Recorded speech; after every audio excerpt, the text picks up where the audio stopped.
what we are saying is that, so if you do it before the Islamic prescriptions, before God, perhaps in the eyes of Allah, your marriage is valid. But in the eyes of the law of Ghana, if you don't register within 1 week as stipulated by the law, it is not valid. Remember that in terms of marriage and freedom of association and religion, marriage is one aspect which touches on a little bit of association between you and your spouse, and a little bit of religion, and among other factors. But remember that no right is absolute. In terms of Ghanaian law, the 3 types of marriages that has only been sanctioned are these 3. Either you marry in accordance to customary law, you marry in accordance with Mohammedan law, or you marry in accordance with civil marriage or Christian marriage or ordinance marriage, as we may want to put it. So if you do not fall within any 3 of these, I'm sorry to say that the Ghanaian law does not recognize your marriage in Ghana. Going to the DC's office where the registration ought to be done, there are no forms there. The Interior Ministry is supposed to ensure that Islamic priests are gazetted. Has not been done. So that because you need a priest to go with you. A priest who is licensed to go with you. Right. So even if you don't have a licensed priest, but you still go anyway, I'm sure people still go. Because I made personal inquiries. And, you know, it's not there. So, and I'm sure there's no LI either. That shows when the minister in the law is the Minister of Interior. And I'm sure that when the list for gazetting goes round, the Attorney General's office will deal with it. You know, it's just not there. All that I'm asking for, and my team is asking for, is that can we take away that requirement of invalidation? That's Section 27(1). Just that one aspect. And later on, we can sit down and deliberate on the regime, whether or not we should license the mosque, whether we should license a Mohammedan priest. But let it be the same as customary law. Because remember the customary law requirement, even if you do not register it, the law still say it's valid.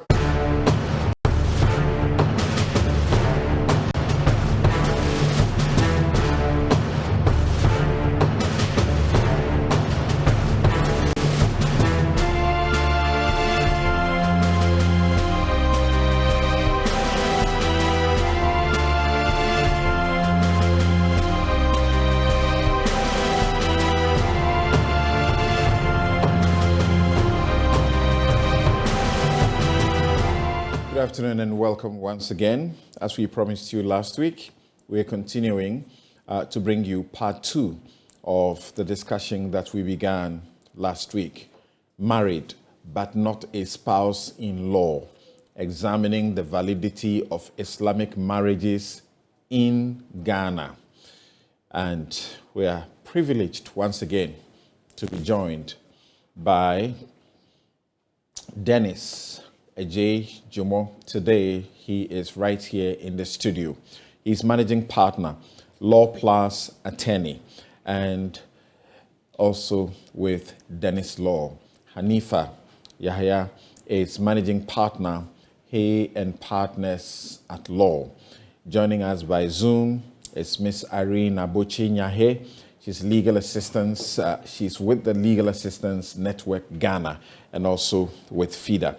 Thank you so very much, ladies and gentlemen. Thank you, Samson. Right. So we just did a little preview of what we discussed last week. And we will not forget that last week we suppressed your calls for today. Today we'll give you all the time to call in and to ask your questions straight and direct. But before we continue, I'd like to bring some perspective, reading portions of the law that we referred to last week. This is the Marriages Act, and I'm reading first from Section 24. Section 24 talks about method of registration. It says, 1, the bridegroom, the bride's wali, 2 witnesses to the marriage, and a Mohammedan priest, that is an Islamic priest, licensed under Section 21, shall, as soon as conveniently may be, and before the expiration of a week after the celebration of the marriage, attend at the office of the district chief executive for the purposes of registering the marriage. Then we read for you and discussed section 27 of the same law. It talks about effect of registration and proof. And it says, it is headed, marriages and divorces not valid unless registered. A marriage contracted or divorce effected after the commencement of this part by persons professing the Mohammedan faith, and that anytime you hear Mohammedan, that is the Islamic faith, is not valid unless registered under this part. So, how is it that you are married, but you are not a spouse in Ghanaian law? And we shared with you also the comments, the statement from the Registrar of Marriages here in the capital, Accra, that 80% of Islamic marriages are invalid. And as you heard Hanifa last week, she tried to give us an explanation that her presumption or assumption is that the 20% left, which are supposed to be valid, may have done so either by registering through the other forms of marriage recognized. That is, the ordinance marriage, Christian marriage if you like, or the customary marriage, what you call the traditional marriage. Now, let's get back to work. There have been very interesting comments, particularly people who have gone on YouTube to listen to last week's recording. I'm sure you have seen some of them. Yes. First of all, paint a picture, what runs through your mind when you read those messages. Not the ones that are commending you for giving good education, but the ones that tell you that we are Muslims, we will not register, and we don't care. Something, it just reminds me about why there are conflicts in general.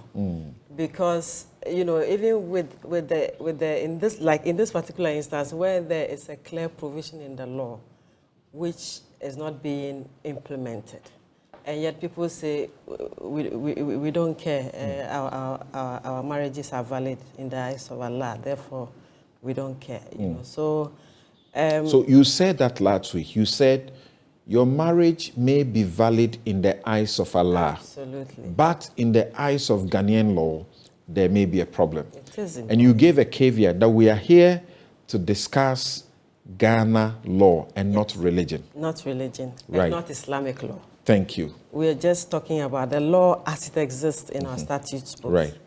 And as affects the Muslim community. So somebody says, I don't care.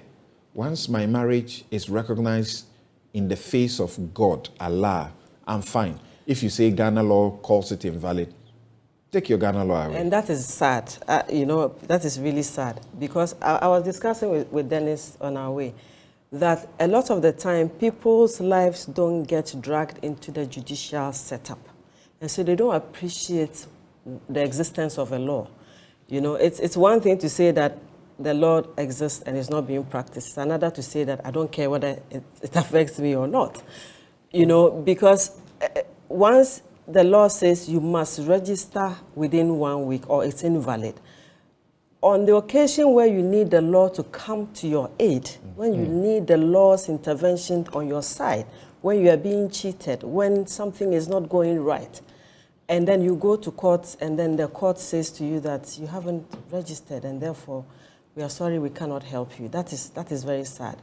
And I also learned since the last week's program that even at the Registrar General's Department, when they are distributing the estates, you know, the Registrar General is the chief administrator of the state. So when they are distributing estates of certain people who have chosen the registrar as the administrator. Let me say this first. When you say when they are distributing the estate, you are talking about distributing property. Yes. Of somebody who is dead. Yes. So that has left family. Yes. Mm-hmm. When they are distributing, what happens? I take for granted that. Right. Yes. I know. So the women come, and then they say, no, we are married. We're married under Islamic law, and there's no marriage register. Mm-hmm. And then therefore the lawyers there will tell them, we are sorry, we cannot uphold the fact that you are married under Islamic law, and therefore the limit is 4. We cannot uphold that. Mm-hmm. So you would find the instance where there are more than 4 women all coming to say we were wives. Mm. And because none has the registered certificate under Islamic law, you can't use it to shorten the numbers. So if there are 10 women who show up and they all say we're married, as I said last week, allows under customary law, all 10 will get a share of the estate. Meanwhile, if the 4 were duly registered under Islamic law, the registrar will say that, listen, 4 of you have a register. Okay, you are wives. The rest of you are not wives under Islamic law. However, your children will not be dispossessed of the estate of their father or mother, or whoever it is that has passed on. So it's actually really practical and real, even outside of the judicial fray. So it's really a serious situation, Samson. Right. Now, Dennis. Yes. After the discussion, I went to court. I was attending my normal business in court. Mm-hmm. And I met a lady. Yeah. She's a Muslim. Mm-hmm. And she said, sir, so presently, I need to show to my employee that I am married. I don't have a certificate, but I need one. This law you guys discussed is so unfair to us. Why is it that so many years now, the thing that the state must do to make sure that we can register our marriages doesn't exist? So she's afraid that she's being forced to go and register her marriage under something else rather than as an Islamic marriage. Yes, and I concede that is unfair. We think that is unjust. We think that is discriminatory. And something you need to, I'll be glad if you read 27.2, which brings more clarity to the point that we are raising. 27.2. Read it, yes. Remember, 27 says, marriages and divorces not valid unless registered. Mm-hmm. And 1 says, for a marriage or a divorce to be valid, it must have been registered. Within 1 week. 2 says, a marriage or divorce, when the marriage or divorce is in issue, shall be proved by the production of the register in which the marriage or divorce is entered, or of an extract from the register certified and signed personally by the district chief executive, or of the certificate of the marriage or divorce. So that's where the catch is. When you insist that you are married under Muhammadan's marriage, which is equal to Islamic marriage, the burden is on you to prove that. And the law does not even allow you to bring witnesses. As compared to customary law, where you can bring your uncle, your family members to show that on this day, on Sunday, at Abu Zongo or Tafun Zongo, these were my people celebrated, and some of them I can be witnesses because I went to eat the rice, that these people were married. The law does not, the law has further... You can even show pictures. I can show pictures. The album of showing that you're married. But the law now says that no, irrespective of whenever Islamic marriage come in issue, the only proof you have is the certificate or extract from the certificate. So it matters not the number of imams who came to your marriage to pray for you. It matters not the entirety of the Zongo chiefs who came for your wedding. If there is an issue as to whether or not you are married under Islam, the only proof you have, and the burden is on you. And many a time, and I will use the Christian one, when we marry in terms of Christian Marriage Officers Register, you see that the certificate is given to the woman. That's right. Good. In terms of Islamic, after that, the woman has no certificate. And these issues that we are raising, the more we are saying unfair, there are certain benefits which may accrue to you in your lifetime. So you work at a place, the HR insists, there is a health benefit that goes to you, your family, your spouse, for which you have to, but to show that you are a spouse, let each employee bring his marriage certificate so that you can be entitled to the allowance, which is guaranteed for you under law, or the health benefit, which is guaranteed under law. You cannot bring the certificate. Your children may get a benefit, but the spouse will not get a benefit because the proof to show that you are married under Islamic law is not there, and so you cannot get that benefit during your lifetime. So to be frank with you, it was my encounter with this woman that made me, it dawned on me the reality. The reality hit you. The practical reality of what we have been discussing. I have received text messages saying, so are you saying that my marriage with Hajia is not valid? Yeah. And I have been asked questions myself. Did you register your marriage? You know? Yeah. you may go and marry as a customer. Now, secondly, whenever you are filling forms at an embassy, they ask you, are you a spouse? You said yes. And there have been times during our research which was established that any time that, and that's one more reason why the various sects issue certificate of marriages. But if the immigration office, the US embassy, the Canada embassy insists that we want a certificate issued by the state to confirm your status as a marriage, the Muslim woman, the Muslim man has no certificate issued by the state to confirm that he's not married. So it is during your lifetime. So for those of my friends who say that, we don't care, I understand them. That is their burden. But for some of us who have had the benefit of living in the Zongo community, there are vulnerable women over there, there are children. And remember that your child, your daughter may be married under the religion, or your son, or a family member. And I have family members, as I said, who are married under it. And it's unfair, and I agree with it, it's unfair, it's discriminatory. It's not the same when it comes to customary marriage. Because customary marriage, if you look at section 2 of the law, sometimes you may read it, it allows it to be, it matters not the time of registration. It is still deemed as valid. Okay, so these are the implications during your lifetime. If there is any benefit, and HR insists that bring a certificate to confirm, proof as part of your record. We want to know, you say you are married. Bring your certificate to show that you are married. You have none. When you are traveling. Section 2, subsection 2. Yes. Says the application for the registration of marriage may be made at any time after the marriage. Yes. But the minister responsible for justice may at any time prescribe the periods within which the failure to register a marriage, a customary marriage, contracted before or after the commencement of this act shall be an offense. So remember, the framers of the law, when it came to customary marriage, they know that certain people may not register. They did not use the law to invalidate the customary marriage, but rather they decided that your marriage will be valid. However, we will punish you for lack of registration. And you may register it at any time. Yeah. But when it came to Mohammedans, the law says that register within 7 days. And they only register to your marriage the district chief executives. So those of us who have friends who are DCs know that DCs are the presidents of these district and municipal assemblies. You cannot have access to your DC. Right. You can't even use a marriage officer to register the marriage. So the implication of it, one, we have raised issues of kind of benefits when you are alive. We have raised issues relating to your immigration matters. The potential of even a criminal liability. Remember that ignorance of the law is no excuse.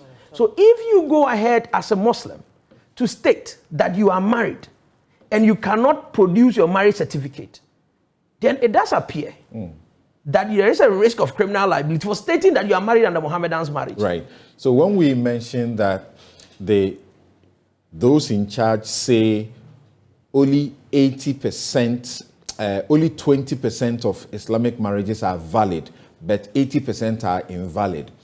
George Nete asked the question. He's a risk management and financial management taxation audit person.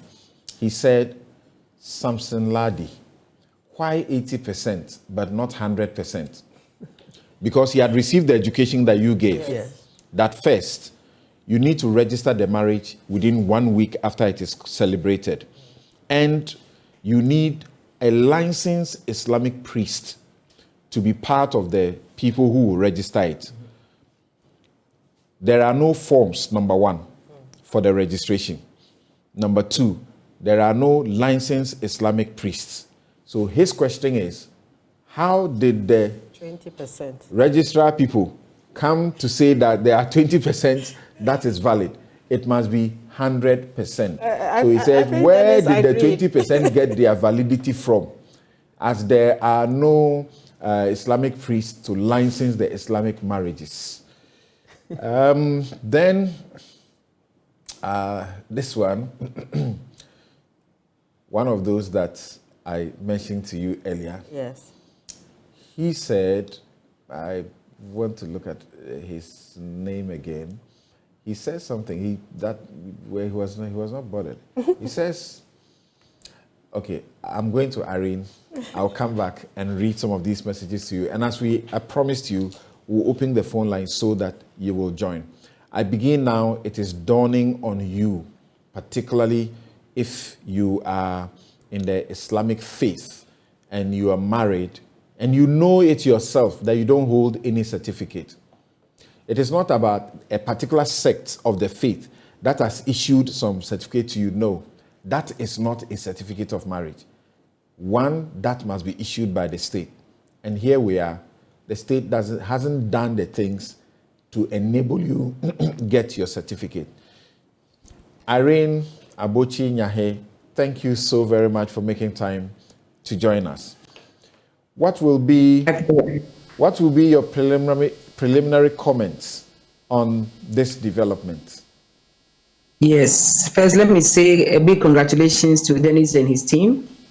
And FIDA Ghana is behind you with this advocacy. I actually sought and obtained blessings from the new president, Lydia Bauer, that we are fully supporting this advocacy.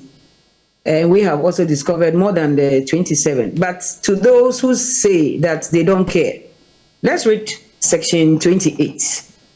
It appears that you can only assess the Mohammedan law upon a demise of a spouse if that marriage is registered.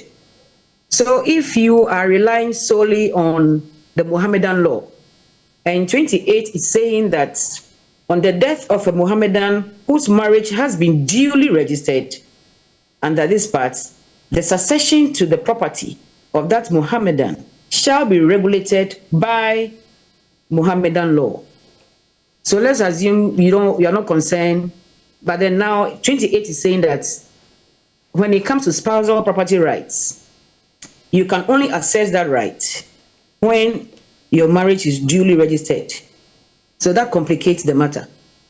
So I think that we should all be concerned about these developments. That is why we are very happy that you are bringing attention to it. And beyond that, the effects on women and children is very devastating. It is unfair that you be in a marriage, contribute, support 30 years, 20 years, thereafter, you have discovered that you don't have any legal rights to your life investments. So then those that are saying that they don't care, I think they should care. The problem, just as Dennis highlighted initially concerning certificates. Now, if you look at 24, 25, I run through it. It is always the bride's wali. She cannot sign upon the registration of a marriage. She cannot sign upon the dissolution of a marriage. It is always somebody else that will do the signing. And after the signing, it is somebody else that will collect the divorce certificate or the marriage certificate. And if you read section 26.5, that talks about the bride's wali signing on her behalf. If you read 26.9, it is the bride's wali that will collect the certificates. And I don't know, maybe as we advance into our discussion, we can see the extent of discrimination that is making it look so, that is making it even contrary to Article 1.2. That it appears that the provisions in this Part 2, they are very inconsistent. to the Constitution itself. And to the extent of that inconsistency, we may even say that some of these provisions are void because they are against Article 17, which does not allow for discrimination. So for example, under the customary law, you have the freedom to register the marriage as and when you want. But when it comes to the Mohammedan, you are not supposed to have any honeymoon. You should immediately, I was even asking myself whether within that 1 week, whether they are still fornicating or they are married. Because then they are making the marriage, they are making validity, they are basing validity upon registration, not after the customary rites have been performed. I hope you are getting my point. Yes. That's insightful, intriguing, really. But then when it comes to customary law, there's laxity. You can choose when you want to register. And I am wondering, why are we equating validity to registration? Registration should just be noticed to the world that, oh, from today, if you want to know whether I'm a married person, this is the evidence that I have. But making it a prerequisite for validity, I think is highly unfair. And I think that we shouldn't take things the way we are looking at it, and people are saying they don't care. I think we should care. Okay. So that would be my comment. I must state that we didn't have just too many saying that they didn't really care, but what they were saying could be found in, for example, Salifu Inusa. He said, Islam has a time-tested system of duly recognizing marriages, and the faithful follow it diligently. I don't think not registering at the registrars should and can make it invalid. Sort of encouraging that, well, if you can't register, it shouldn't. And I think you are making some really very great points there. In a very short time, we'll open the phone lines. In the next 10 minutes or so, we'll open the phone lines for you to join. But we'll take the discussion a bit further. And what do I mean by we're taking it a bit further? Taking it a bit further to see what must happen and now. So, Hanifa, I am a Muslim. I am married. I want my marriage to be recognized by the state, the Republic of Ghana, as valid today. What can I do? Okay, go and see your lawyer. We'll file an ex parte motion before the court asking for leave to register the marriage out of time. The court may grant it. Then the next step will be to now go and register, isn't it? That is where the problems begin. Then you go to the district assembly. That is what the law says you should go. Go to look for your district chief executive. You won't find him or her, not without tears. And when you do, he or she will not know what you are talking about, because the forms to register do not exist. That's one. Two, the requirement that a registered priest should be amongst those who come with you to come and register also becomes a problem, because we don't have registered priests in Islamic practice in Ghana as we speak.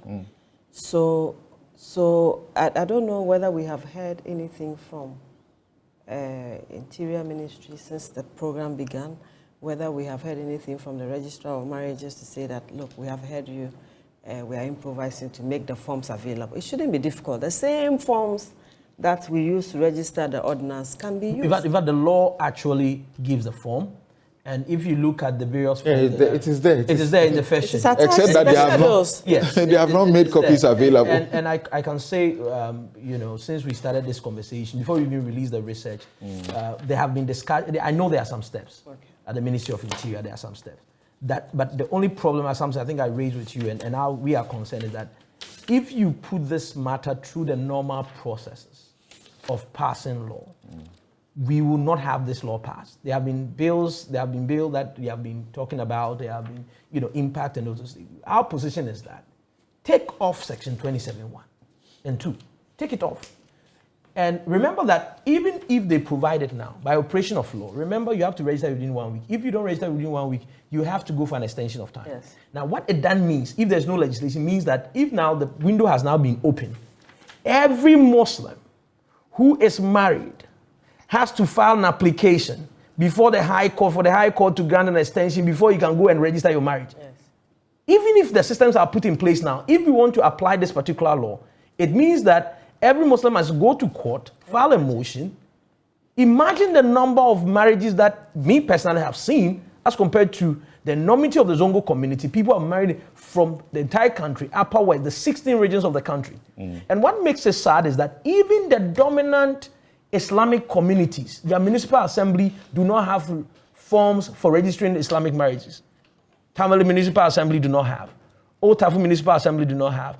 Asokori Mampon do not have. And the more reason why it's easy to even find, apart from asking them, every district assembly at the end of the year comes with fees and charges imposition bylaw, which tells you what the services that they offer, how much they will charge. And if it comes to marriage fees, there is nothing relating to Mohammedan priests. It's even revenue generation for them. So it's even revenue generation for them that they can tap into. But I'm just saying that if we do not address it and the president do not take it up and we allow it to go through the system. Remember that immediately parliamentary timeline by the 6th of January 2025, every law process that we started during this regime, we have to recalibrate and start it all over again. And that's the sad aspect of it. That's one reason why we say that there's urgency, there is a need for us to get it. And I think this will be the act that has to be done. The forms for you to use to register your marriage as an Islamic marriage is provided for in the law. Let's try and get a small shot and then I will tell you something. So that's the form here. And the fees. That's the form here. The fees, these are the very details wise. that you are supposed to put in. So that's the form you see. Right, certificate of marriage. Then it mentions what you are supposed to do. And then there are a lot of details here that you are supposed to fill. From A, license to Muhammad. Okay, yes. Even the first one yes. is the Yes. license to a Yes. Mohammedan priest. That's an Islamic priest. They have to get, just like, you see, in the Christian faith, you ask the reverend ministers and all of them, majority of them are licensed. In fact, like you said last week, the places where they worship have also been licensed to celebrate marriages. Yeah. You know, so why is this happening? So among the entries, you will indicate the date of the marriage.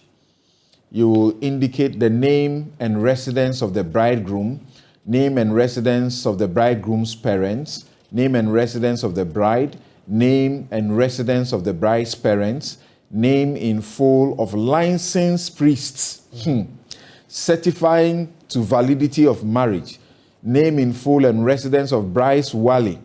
And the wali, as we explained to last week, is sort of A guardian. a guardian, Protector. a protector. Somebody, male figure from the wife's family. It should be male from the wife's family. Yes. So Irene was asking, why this discrimination?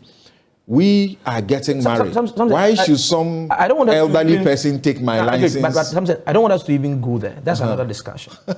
That's another discussion. Right. It is their religion. It's a requirement of the religion. Okay. Let it be so. Right. Let them make a determination of saying. And that will take the conversation out. We don't even want to get into that conversation. Right. Let's limit ourselves with the fact that the portion that has been created by it, if you come to the Christian faith, there are certain aspects that we can also argue that are discriminatory towards women or men of that sort, but we have chosen to belong to that faith. In terms of the Catholic priest, it's the priest who celebrate Mass among other factors.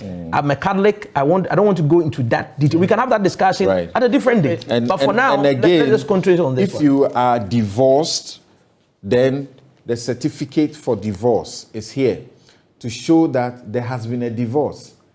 How do you prove anywhere that there's been a divorce to your marriage and there's no certificate to it? Samson, even the ordinance marriage, the customary marriage, there is no divorce register. There's no, That's another debate. it's not a debate. It's another reality. Okay. That even though they can register the marriages, after the marriages are dissolved, there's no divorce registry. But what makes it interesting, what the dynamics that makes it interesting, still takes us back to 27:1. Yeah.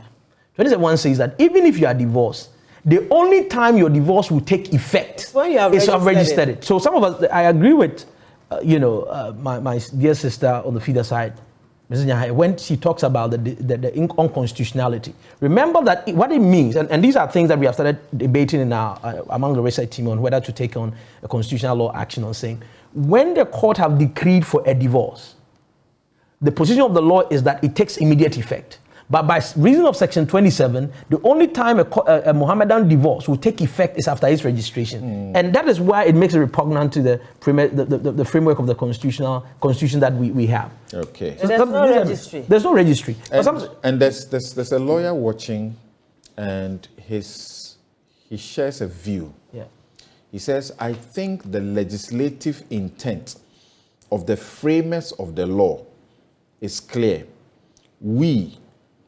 They don't want Muslims in Ghana to be practicing Sharia in their communities. So marriages under Mohammedan faith is purely a question of law, not fact. Unlike customary marriage and ordinance, which is both a question of law and fact. So if you say, well, me in Islam, my marriage is recognized, what law are you referring to? I think that's a suggestion, part of the suggestion he is making. Yes. What law are you referring to? If you are referring to some other law, is that law, recognized in Ghana as law? That's a whole different thing. Okay, the phone lines have been activated. Let's take your questions for a while.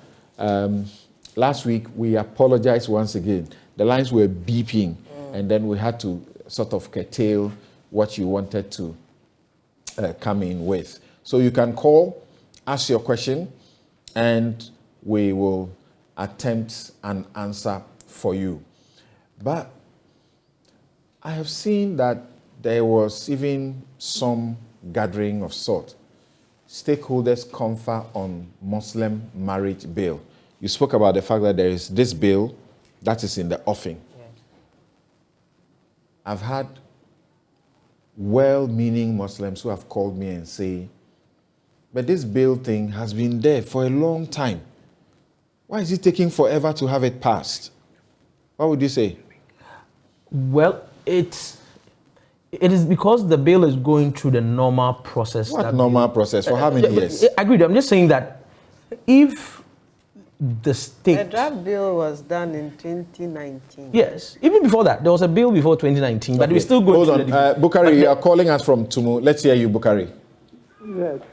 Please, my question is, if I'm entitled to a benefit for the fact that I'm married and I'm unable to get the benefit, can I sue the government for their inability to put Thank you. Thank you for your question, Bukari. Yes. Right. Thank you for your questioning. Yes, you were making the point first. Yes. The point that I was making about the bill, if the executive arm of government, i.e. the president, the vice president, do not put it at its front burner, as we saw it putting e-levy, as he saw putting it there, and getting the state to take it on and fund it, it will be very difficult for it to happen.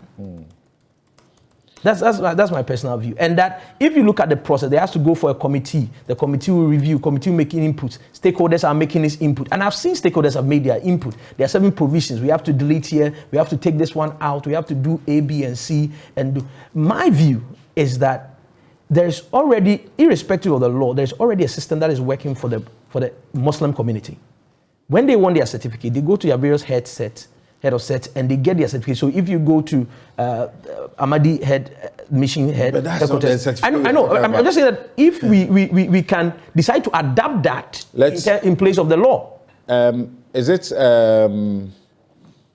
Abdul Salam calling from Yeji? Yes, right. Good afternoon. Hello, Abdul. Hello. Good afternoon. Good afternoon. Let's hear you. Good afternoon. Good afternoon. Hello, good afternoon. Go ahead. Listen to the phone direct. Don't listen to the set you are watching. Hello. Go ahead. Let's hear your question. It's like our imams, they are not aware of this law. So it's like we have to. Okay. Sorry. And the feedback is very terrible. If you are calling, reduce the volume of your set, or simply you can put it off and then you listen to me directly on the phone. Then we can have some clarity. So what would you say to Abdul Salam? He says it looks like the Muslim clerics are not aware, or imams are not aware of this law. What would you say to him?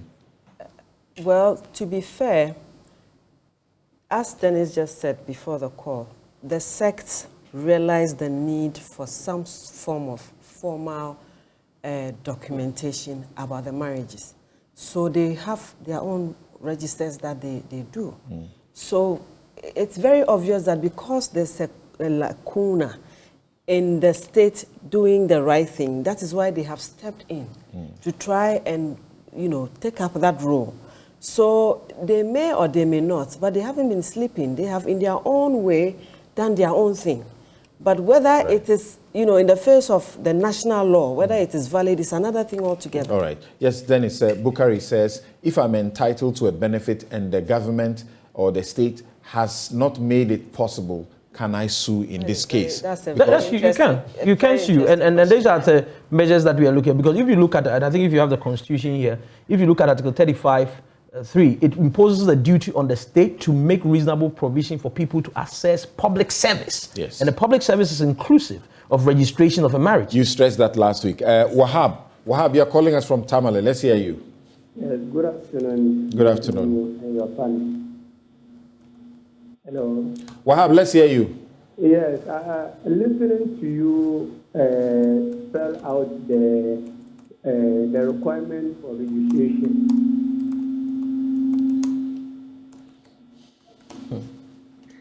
Yes. Wahab, okay, we just lost him. Let me give this instruction again. Before you call, can you put the volume on your radio set down completely, or just put it off? And then listen through the phone, not through the set through which you are watching us. Thank you. I will get to,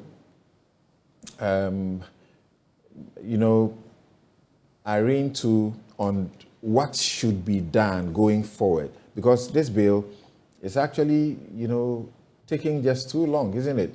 It's just taking too long. Dennis appeared to be giving some reason why it may be reasonable that it has not seen the light of day yet. No, not at all. My position is simply this. In terms of the bill that they are trying to do a very composite bill, right, which will address almost all matters. There are some of the portions of the bill I disagree, especially one of the clauses which requires you, in case you want to take a second wife, you have to bring it before a committee for the committee to assess whether or not you can take a second wife. It will not work, in my respectful opinion.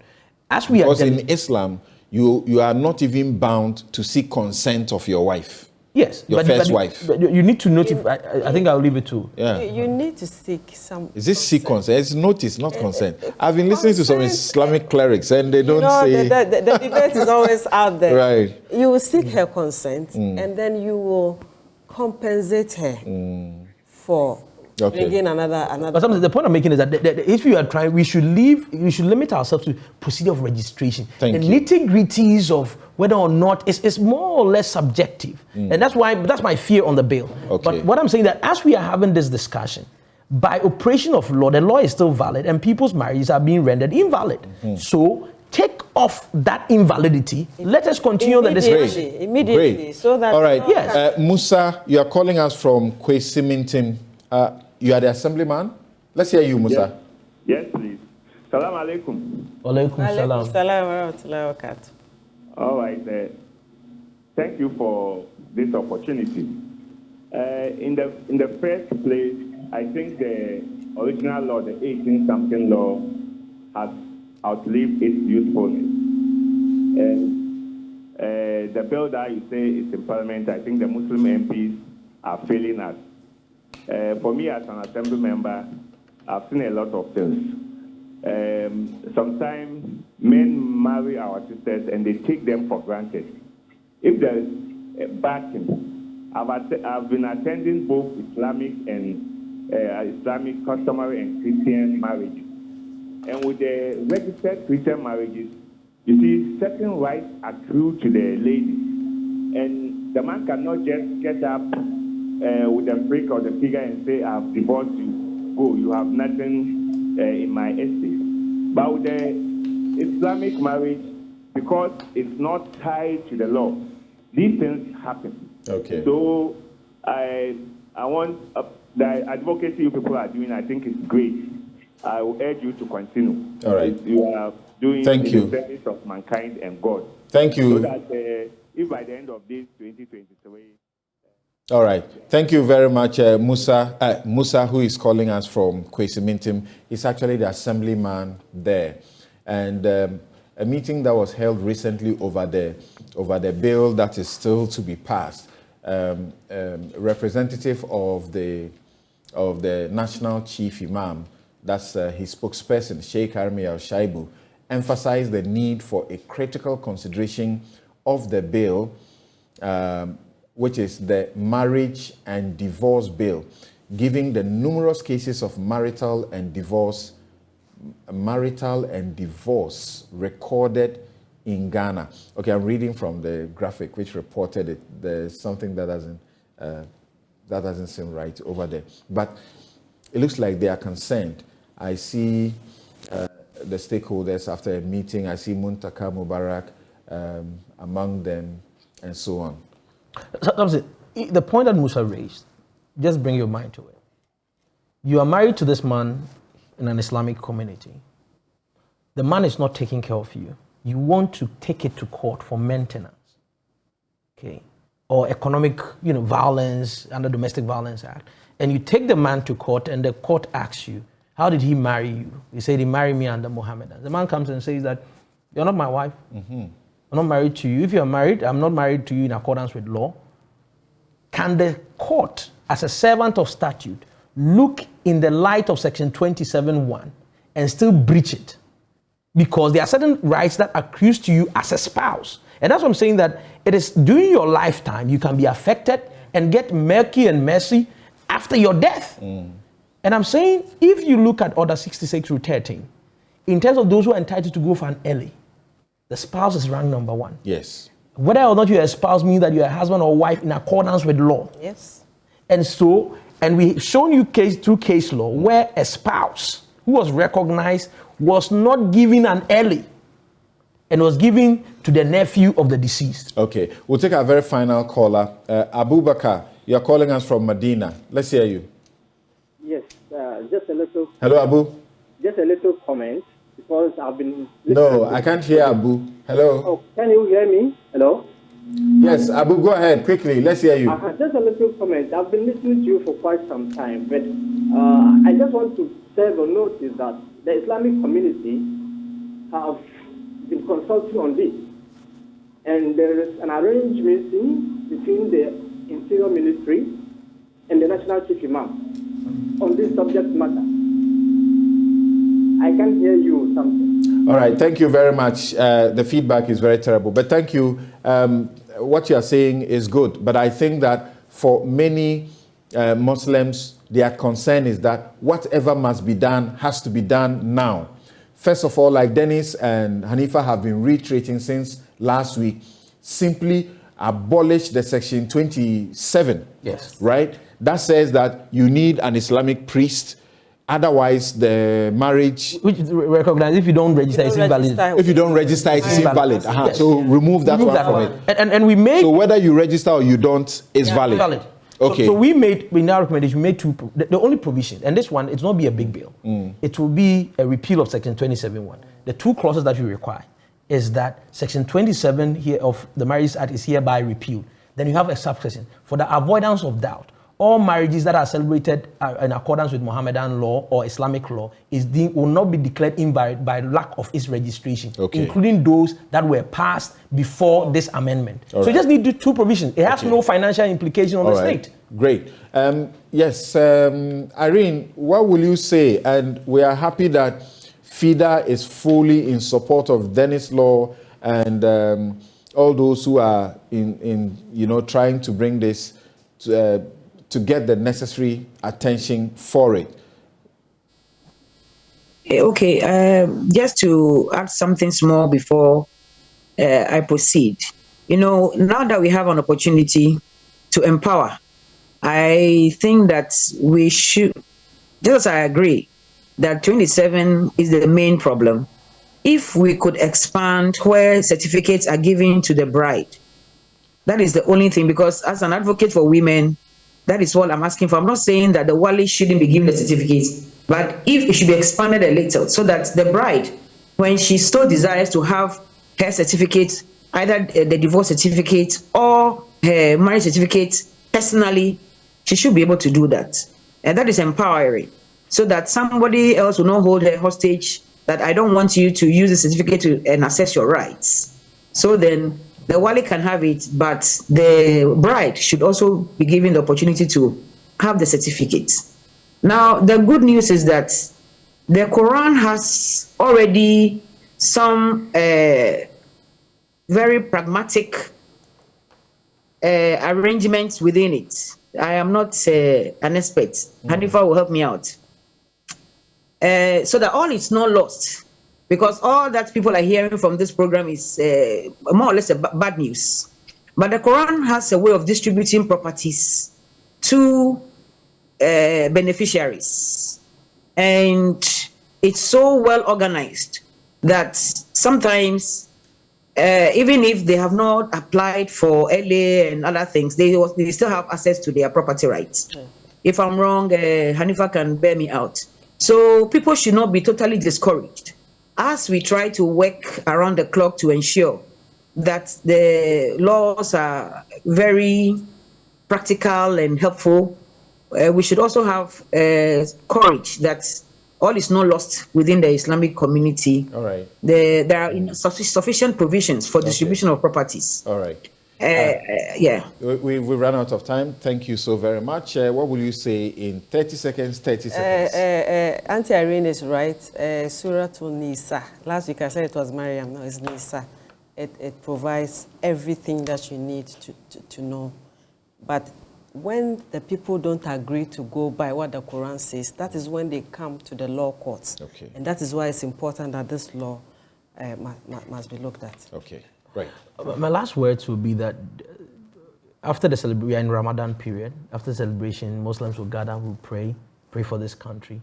And I think that the greatest gift that the president of this country can give to Muslims is to use his office to repeal Section 27(1), as we are having this conversation, so that any marriage that has been celebrated in accordance, be it registered or not, be it with certificate or not, would be deemed by operation of law to be valid.